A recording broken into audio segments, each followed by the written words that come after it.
Vascular surgeon doctor Rakibul Hasan Apu, সহযোগী অধ্যাপক, vascular surgery বিভাগ, বঙ্গবন্ধু শেখ মুজিব মেডিকেল বিশ্ববিদ্যালয়।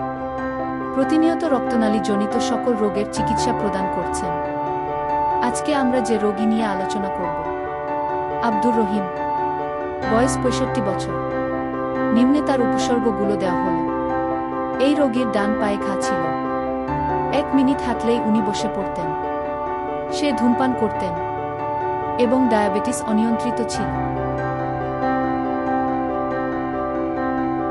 এই ছবিতে ডান পায়ের রক্তনালী বন্ধ দেখা যাচ্ছে। চিকিৎসা: প্রথমে বেলুন এনজিওপ্লাস্টি করে তারপর পায়ে রিং বসানো হয়।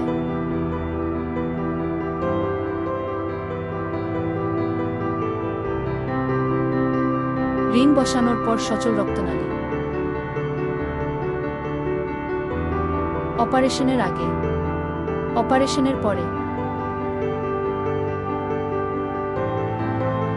পরামর্শ: রক্তনালীর সকল সমস্যা থেকে নিরাময় পেতে ধূমপান পরিহার করুন, ডায়াবেটিস নিয়ন্ত্রণে রাখুন, তেল চর্বি জাতীয় খাবার এড়িয়ে চলুন, স্বাস্থ্য সচেতন হন।